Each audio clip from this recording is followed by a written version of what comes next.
de vie va transformer notre cœur, va guérir de manière surnaturelle. Alléluia. Nous sommes sur le dernier chapitre, l'amour, la motivation de nos actions. L'amour, la motivation de nos actions. Et quand on parle de l'amour dans ce contexte, nous pouvons imaginer qu'il ne s'agit pas de l'amour de l'homme, mais l'amour de Dieu. C'est vrai que quand nous prêchons, nous avons l'habitude de mettre l'accent sur ce que Dieu a déjà fait pour nous. On ne dit pas souvent ce que nous autres, sur la base de ce que Dieu a fait pour nous, nous pourrions également faire. Et la raison pour laquelle on n'en parle pas, c'est parce que dans la pensée de Dieu, plus tu comprends son amour pour toi, plus tu pourras être apte à manifester cet amour. Alléluia. Alors je voudrais dire à ceux qui nous suivent, ici ou ailleurs, la première chose dont le Seigneur a besoin, c'est ton cœur. Parce qu'un être humain, aucun être humain n'est capable de s'aimer ni d'aimer sans l'amour de Dieu. Aucun être humain n'est capable de se donner à lui-même de l'amour. Si en amont il n'a pas reçu de Dieu son amour. Et pendant que je méditais sur l'enseignement, le Seigneur a dit qu'il a envie que beaucoup de personnes le reçoivent aujourd'hui. Je n'ai peut-être pas ici, mais c'est seulement ceux qui vont suivre en ligne. Le Seigneur m'envoie te dire, ouvre les portes de ton cœur. Jésus vient frapper la porte de ton cœur. Il veut s'unir avec toi. Il veut te donner son amour. Il veut que tu acceptes qu'il habite en toi. Il a dit, je frappe à la porte de ton cœur. Si tu ouvres, je vais entrer. Comment ouvrir au Seigneur Jésus? Comment ouvrir son cœur à Dieu? C'est commencer par accepter son amour pour soi. L'amour de Dieu a été démontré par sa mort pour le péché. Jésus n'a pas dit seulement qu'il nous aime. Il a démontré qu'il nous aime à travers son sacrifice à la croix pour l'humanité. Et la première étape qui fait que nous puissions tous franchir, c'est de le recevoir dans le cœur. Alors, mon frère, ma soeur, est-ce que tu es prêt? Est-ce que tu es prête pour recevoir Jésus dans ton cœur? Jésus veut habiter dans ton cœur. Jésus veut s'unir avec toi. Jésus veut que tu le reçoives dans ton cœur afin d'être métamorphosé par son amour. Parce que sans son amour, tu ne pourras pas t'aimer. Tu ne pourras pas plus aimer quelqu'un d'autre. Le Seigneur Jésus, on va te dire qu'il t'aime. Et qu'il t'aime de manière inconditionnelle. Qu'il t'aime sans te juger. Qu'il t'aime sans t'accuser. Qu'il t'aime sans te condamner. Qu'il t'aime et tout ce qu'il veut de toi, c'est que tu acceptes son amour et que tu le reçois dans ton cœur. Ne sois pas comme ceux qui, dans Jean 1, verset 11, l'ont rejeté. La parole est venue chez les siens n'ont point reçu. Ne sois pas comme ceux qui ont rejeté Jésus-Christ, mais sois de ceux qui l'ont reçu. Parce qu'il a dit à tous ceux qui l'ont reçu, à ceux qui croient en son nom, il a donné le pouvoir de devenir enfants de Dieu, lesquels ne sont pas nés ni de la chair, ni de la volonté de l'homme, mais de Dieu lui-même. Soit de ceux qui ont reçu Jésus-Christ, soit de ceux qui acceptent Jésus-Christ dans leur vie, soit de ceux qui croient que Jésus-Christ est le Christ. Et lorsque tu crois cela, tu as reçu son amour dans ton cœur.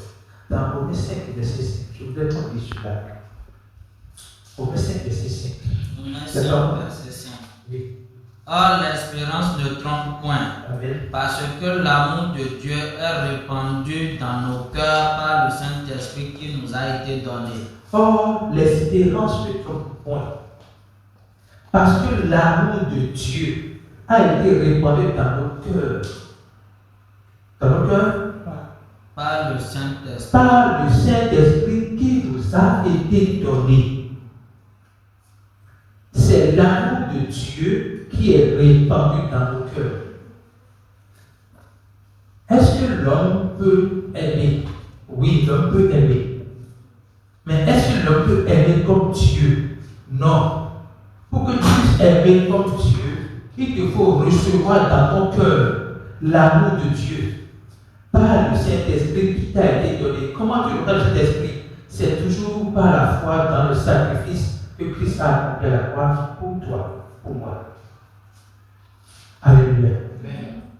Nous allons voir ici que, en réalité, tous ceux qui ont reçu Jésus-Christ, Dieu, amour, n'ont pas un problème d'amour.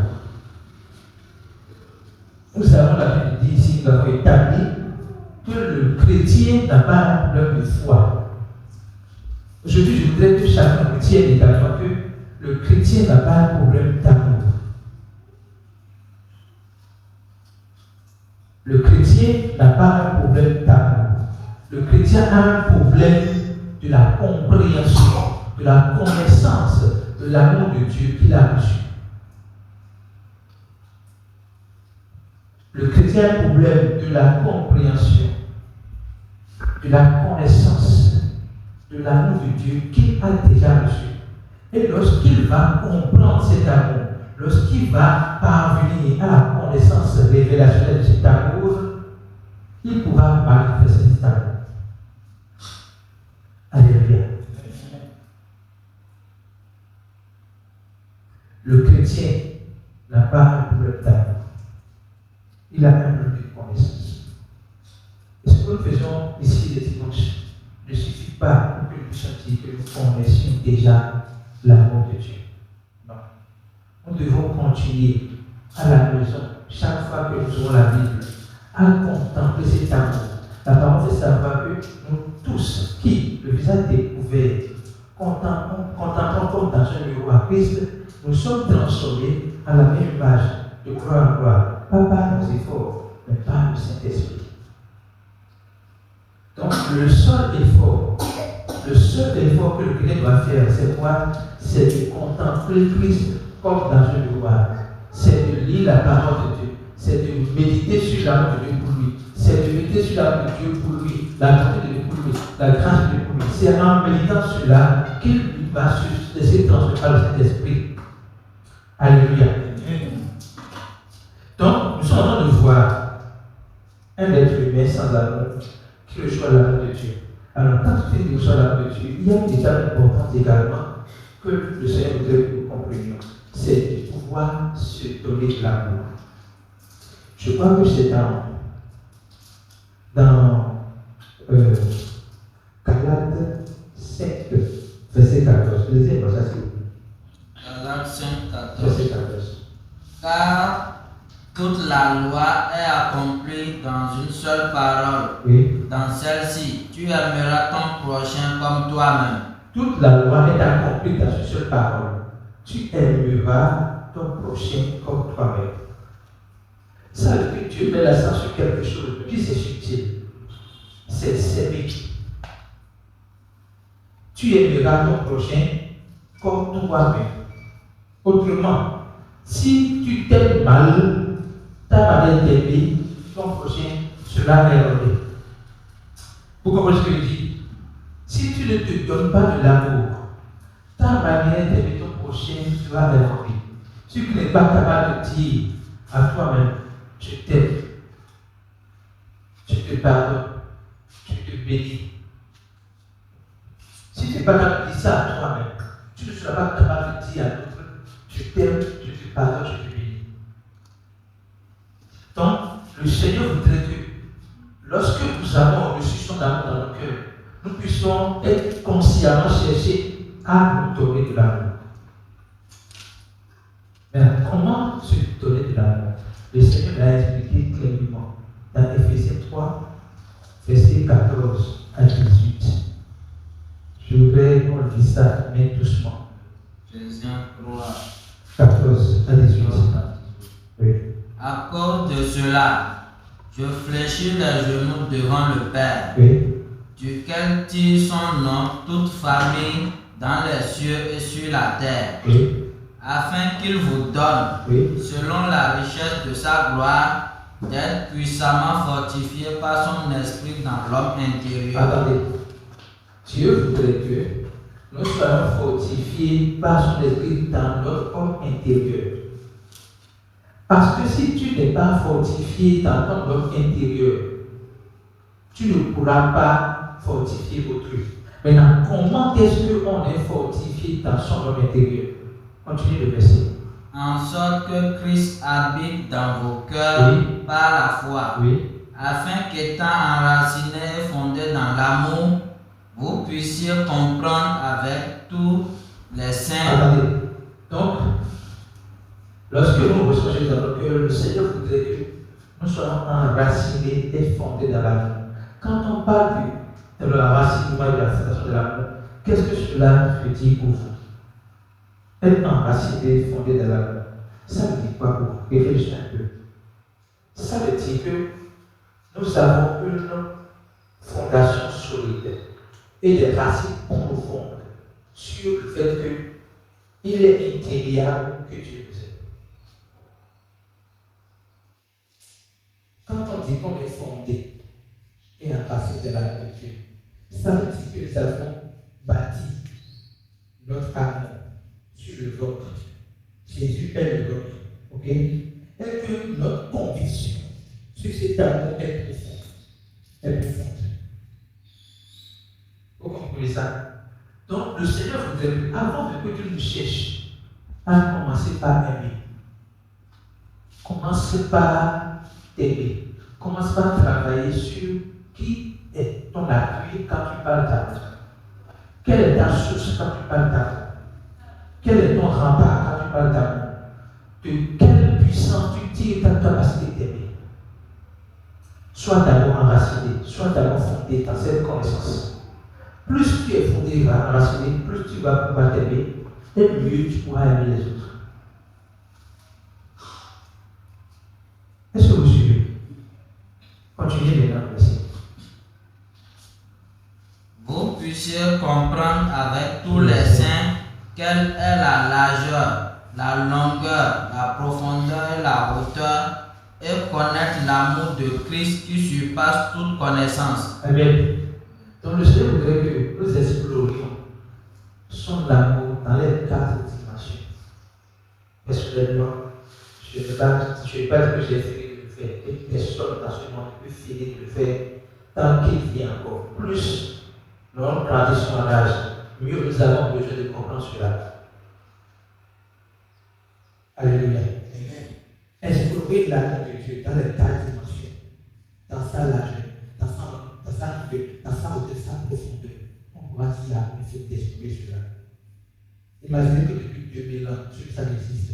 Est-ce qu'il y a un seul message qui dit ce message est le message plus complet sur l'amour de Dieu? Ça n'existe pas. Parce que l'amour de Dieu se révèle au quotidien et de manière différente. Alléluia. Dieu voudrait que d'abord nous soyons fondés et enracinés dans l'amour de Dieu, afin d'être capables d'aimer. Alléluia. Maintenant, je veux que vous voyez une image, parce que c'est là que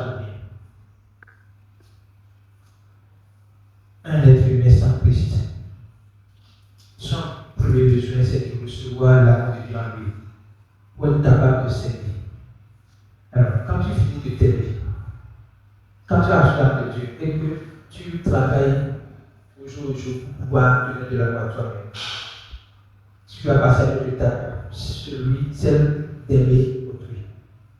Vous allez voir, là je vais montrer, c'est que le chrétien n'est pas la source de l'amour.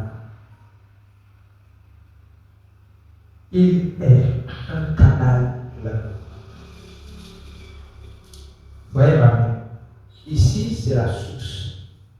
Jésus-Christ, Dieu qui est amour. C'est d'ici que le chrétien a reçu son amour. C'est ici que le chrétien est enraciné dans l'amour de Dieu. Une fois cela, il devient le canal pour donner de l'amour. Alléluia. Est-ce que vous comprenez ce que je dis? Il devient le canal pour donner de l'amour. Cependant, où est-ce qu'il a reçu son amour? Dans son cœur, pas dans sa tête. Alléluia. Il a reçu l'amour de Dieu dans sa tête et dans son cœur. Mais pour être un canal puissant, qu'est-ce qui va se faire? Qu'est-ce qui va se passer? Que le Seigneur nous donne à comprendre ce qu'il veut dire. Pour savoir d'abord que nous sommes un canal. Ok? Donc, imaginez un circuit d'eau. Un circuit d'eau où l'eau va quitter la source pour venir dans l'eau robinets. Et il y a un canal, c'est-à-dire par lequel l'eau va passer dans l'eau robinets. Si le canal-là est bouché, est-ce que l'eau va passer? Ok? Si le canal est sale, est-ce que l'eau qui va sur l'eau robinets sera propre? Non. Donc, ce que je veux montrer, lorsque nous avons reçu la dans notre cœur, nous avons un travail à faire. Toujours avec la collaboration avec Dieu. D'abord, il faut savoir, garde ton cœur plus que toute chose. Proverbe 4, verset 3. Garde ton cœur plus que toute chose. Lisez-le ça. Proverbe 4, verset 23. Garde ton cœur plus que toute chose, car de lui viennent les sources de la vie. Garde ton cœur plus que toute chose, car de lui viennent les sources de la vie. De lui viennent les sources de la vie. Cependant, quand on dit de lui viennent les sources de la vie, c'est dire que le cœur porte la vie. Notre cœur porte la vie. Mais il y a des choses que nous faisons qui ne reflètent pas ce cœur qui porte la vie. Alléluia. Je pense qu'avant de creuser cela, lisons ceci. 2 Corinthiens 5, 14. 2 Corinthiens 5, 14. 2 Corinthiens 5, 14. Oui. Car l'amour de Christ nous presse, Oui. parce que nous estimons que si un seul est mort pour tous donc sont morts. Ok. L'amour de Dieu nous presse. Qu'est-ce qui nous presse? Qu'est-ce qui nous motive? C'est l'amour de Dieu qui nous motive. Enfin, l'amour de Dieu est ce qui est censé nous motiver. Ok? Et il dit que pourquoi l'amour de Dieu nous motive? Parce qu'une seule personne est morte pour nous. Et nous savons que le bénéfice que nous avons par la foi dans cette seule personne qui est Jésus-Christ, nous avons envie que d'autres personnes puissent bénéficier de ça. C'est en cela qu'il nous presse.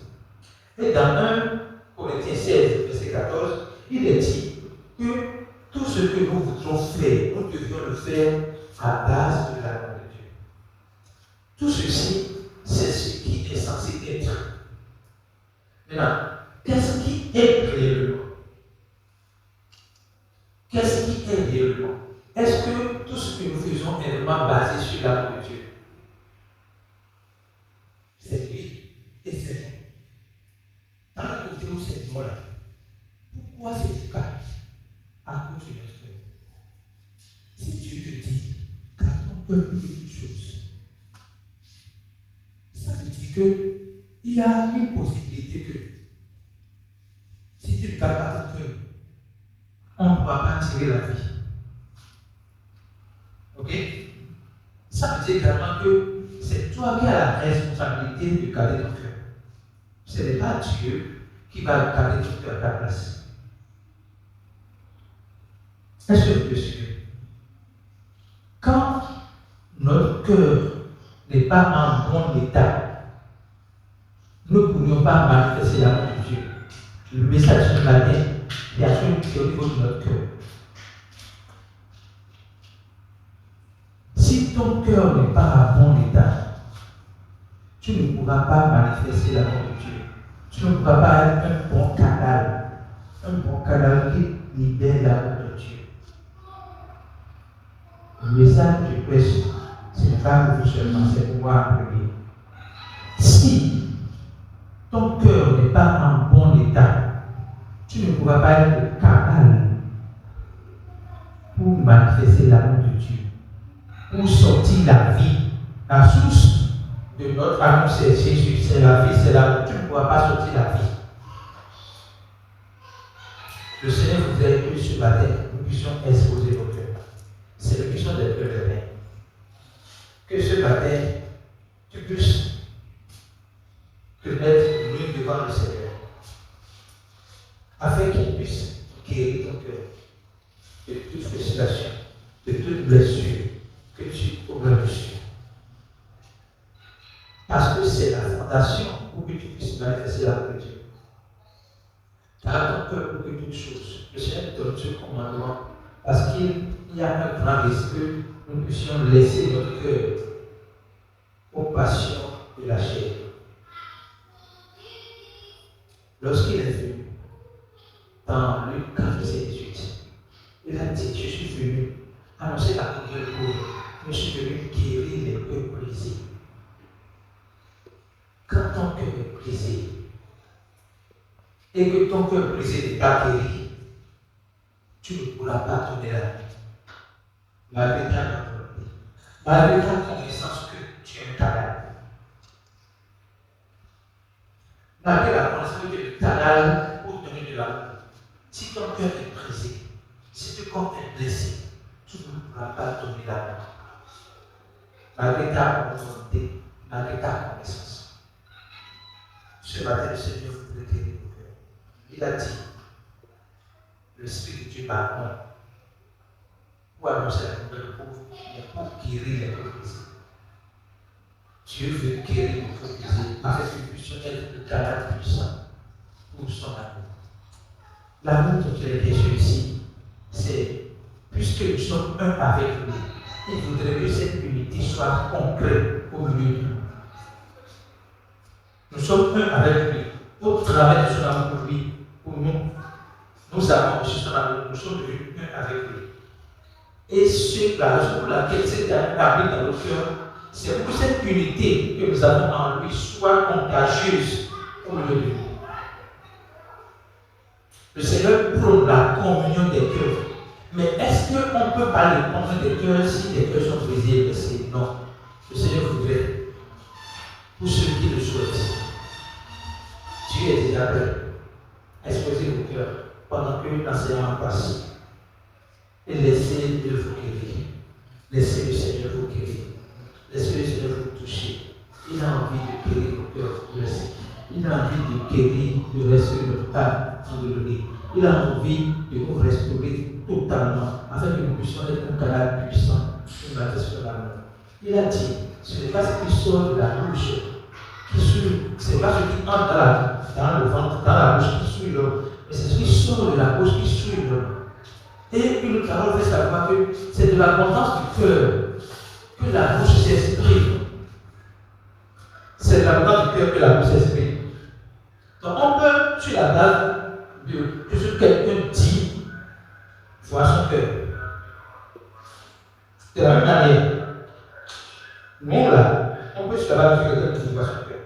Mais Dieu peut sur la base de ce que quelqu'un ne dit pas, voir son cœur. Je suppose, je vais prendre deux images. Quelqu'un qui est en colère et qui est sa colère, on voit qu'il est en colère. Maintenant, quelqu'un qui est sa colère, mais qui ne demande pas. Et même quand il parle avec beaucoup de douceur et tout ça, les hommes ne peuvent pas voir que son cœur est déjà touché. Mais ceux qui sont des cœurs et des reins, c'est rationnel. Vous comprenez ce que je dis? Donc, ce que nous devons faire ce matin, c'est traiter nos cœurs. Que nos cœurs soient exposés publiquement ou en secret. Dieu le connaît. Dieu connaît l'état de notre cœur. Dieu connaît l'état de notre cœur. Et il veut guérir nos cœurs. Ce matin, on ne pourra pas manifester l'amour de Dieu si nos cœurs sont blessés. On ne pourra pas manifester l'amour de Dieu si nous sommes détruits de l'intérieur. Si nous ne sommes pas respectés de l'intérieur, le Seigneur veut guérir nos cœurs. Alléluia. Alléluia. Alléluia. Toujours Matthieu 15, verset 11. Dans cette liste que je vais dire, cet outil, je vais finir, voilà. Le Seigneur voudrait te dire pour une précision. Dieu veut que tu sois un canal puissant pour bâtir son amour. Voilà le péché de l'enseignement. Je suis un être humain. J'ai besoin de Christ. J'ai besoin de recevoir la grâce de Dieu pour pouvoir aimer. C'est le ça de Dieu. J'ai besoin maintenant de pouvoir m'aimer. Donc, comprendre l'amour de Dieu pour pouvoir me donner de l'amour à moi. Être capable de dire Henri, je t'aime. Henri, je te pardonne. Henri, je te bénis. Ok? Quand j'ai fait de dire ça, je suis maintenant disposé à pouvoir aimer. Donc, je dois savoir que je ne suis pas la source de l'amour que je donne, mais je suis un canal de l'amour que je donne. Et ce canal passe par le cœur. Le Seigneur voudrait que nous puissions nous suivre devant lui. Pour qu'il puisse guérir nos cœurs. Dieu veut guérir nos cœurs pour donner la capacité, la force de pouvoir aimer nos prochains, de pouvoir aimer nos ennemis. Si tu ne t'aimes pas, tu ne peux pas dire à quelqu'un je t'aime. Même si tu le dis, tu serais de l'hypocrisie. Ce serait de la force, du formalisme. Le Seigneur voudrait que nous puissions nous donner de l'amour et t'en donner à autrui. Mais il faudrait également que les cœurs soient guéris pour être un canal puissant. Pour que le canal ne soit pas bouché, que le canal ne soit pas sale. Le Seigneur voudrait guérir nos cœurs physiques. Alors je voudrais prier pour chacun de nous, à partir de moi-même. Seigneur, je te remercie pour ton message. Je te remercie pour le message que tu viens de me donner personnellement. Je te remercie pour le fait de montrer que j'ai besoin d'une guérison intérieure. J'ai besoin que mon homme intérieur soit fortifié. J'ai besoin d'être enraciné dans l'amour de Dieu. J'ai besoin d'être un canal puissant pour manifester l'amour que tu m'as déjà donné. J'ai compris ce matin que je n'ai pas un problème d'amour, mais j'ai un problème de confiance en ton amour. J'ai vraiment compris que même si je commence en ton amour et que mon cœur n'est pas guéri, mon cœur n'est pas restauré, je ne pourrai pas vraiment manifester cet amour. Seigneur, je viens devant toi. Je viens devant toi. Tout nu. Afin que tu guérisses mon cœur. Guéris les cœurs de ceux qui m'attendent. Au travers de ta voix qui sort au travers de la mienne. Que les cœurs soient guéris. Que les cœurs soient guéris. Que les âmes soient restaurées. Amen. Que nous soyons métamorphosés de notre cœur. Afin d'être un nouveau-né. Un nouveau-né, pas nouvelle naissance en Christ forcément, mais un nouveau-né, un bébé qui n'a rien à voir, qui ne peut pas regarder, qui ne regarde personne, qui est en joie parce qu'il est en joie. Fais de nous des bébés, Seigneur Jésus. Fais de nous des bébés dans ta main. Tu as dit que celui qui est comme petit enfant hérite le royaume des cieux. Nous voulons être des enfants. Seigneur Jésus, donne la capacité d'être des enfants, d'aimer comme tu nous as aimés, de pardonner comme tu nous as pardonné. Nous étions séparés de toi, et c'est toi qui es venu faire accorde cette capacité d'aimer. Merci Jésus. Merci Jésus. Je veux qu'on se laisse surpris. Commence pas à dire merci Jésus. Commence à dire merci à Dieu pour son amour pour toi. C'est une prière personnelle. Prie et dis merci à Dieu pour son amour. Son amour est immense. Sans son amour, tu ne pourras pas être appelé enfant de Dieu. Sans son amour, tu ne pourras pas être appelé héritier et co-héritier avec Christ. Sans son amour, tu ne pourras pas jouir de la grâce de Dieu. Sans son amour, tu ne pourras pas jouir de la miséricorde de Dieu, ni de son pardon. Seigneur, je te dis merci. Merci infiniment pour ton amour pour moi. Merci pour ton amour que tu m'as donné. Merci pour ton amour que tu m'as donné de manière gratuite. Tu me l'as donné gratuitement. Je ne l'ai pas mérité, mais tu me l'as donné. Merci pour cet amour. Cet amour qui m'a transformé. Cet amour qui a fait de moi enfant de Dieu. Cet amour qui a fait de moi héritier avec Christ. Cet amour qui a fait de moi un pardonné, un saint, un justifié. Merci Jésus pour ton amour. Je te rends grâce parce que tu m'as permis d'accepter ton amour. Tu m'as permis de comprendre de jour en jour combien ton amour est immense, combien ton amour est large, combien ton amour est long, combien ton amour est haut, combien ton amour est profond.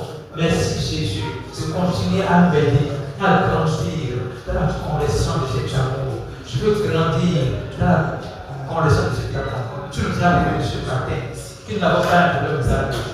Nous qui avons reçu l'amour dans nos cœurs, nous n'avons pas besoin d'amour, nous avons besoin de compréhension, de connaissance de l'amour que tu nous as déjà donné. Apprends-nous, aide-nous à connaître ton amour, aide-nous à avoir la soif de connaître ton amour, à nous laisser transformer par le Saint-Esprit que tu nous as donné. Merci Jésus pour ton amour. Je te rends grâce, je te célèbre pour ton amour, je te célèbre pour ta bonté, je te célèbre pour ta grâce. Que ton nom soit magnifié, glorifié, exalté dans ma vie. Que ton amour soit tangible dans ma vie. Que l'amour que tu m'as déjà donné soit visible au nom de Jésus. C'est au nom de Jésus que nous avons prié. Nous avons prié pour que le Seigneur fasse de nous un canal puissant.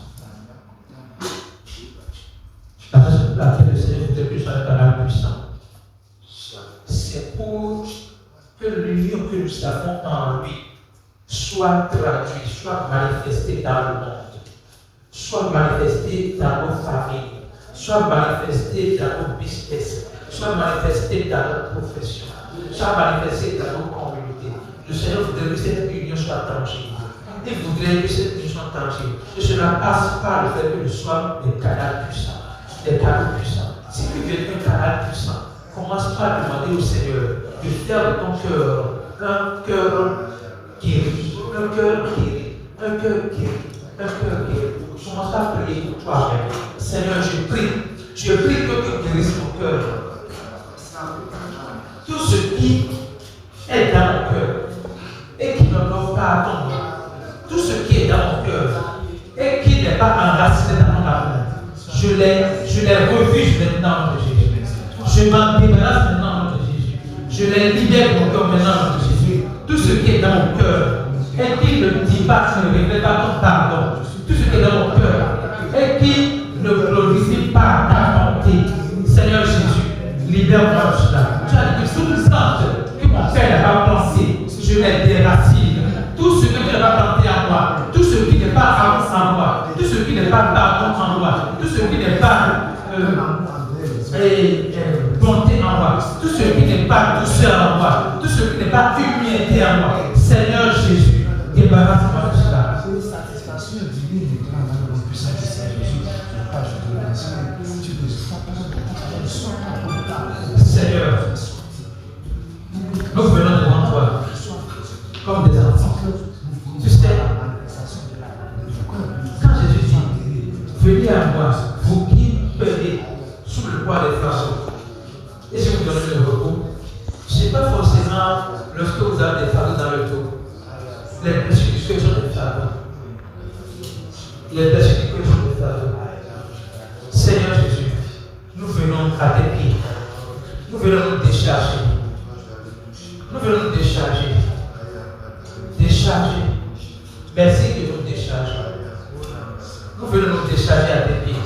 Nous venons décharger nos blessures, nos frustrations. Seigneur, décharge-nous. Nous voulons être vraiment le canal puissant, au travers duquel tu donnes de l'amour dans le monde, au travers duquel nous prêchons l'évangile aux gens, au travers duquel nous démontrons et vivons l'évangile. Nous voulons pas seulement prêcher ton évangile, nous voulons vivre ton évangile. Seigneur Jésus, accorde cette force, accorde cette capacité de pouvoir non seulement prêcher ton évangile, afin que les gens puissent être sauvés par ton amour, mais nous voulons également vivre ton évangile. Nous voulons vivre Christ, nous voulons vivre Christ, nous voulons vivre Christ, nous voulons vivre Christ.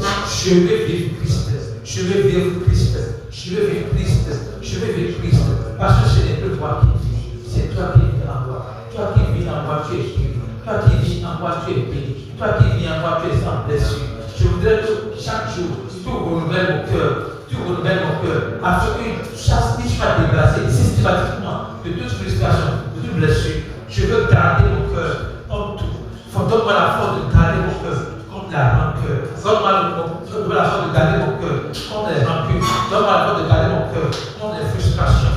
Donne-moi la force de garder mon cœur contre les blessures. Je veux garder mon cœur. Merci Jésus. C'est au nom de Jésus que nous allons prier. Nous allons prier pour nos amis, nos frères et sœurs. Tu penses à quelqu'un qui a besoin d'une guérison. Tu penses à quelqu'un qui est très très blessé dans son cœur. Si je mets à cœur une personne, je veux prier pour cette personne très sérieusement. Si je mets à cœur une personne, prie pour cette personne très sérieusement. Il a besoin de guérison de la vie. Je prie pour Christian et son Église. Tu pries Christian et son Église. Tu pries afin que le cœur soit guéri, le cœur brisé soit restauré. Prie pour la personne à qui tu penses.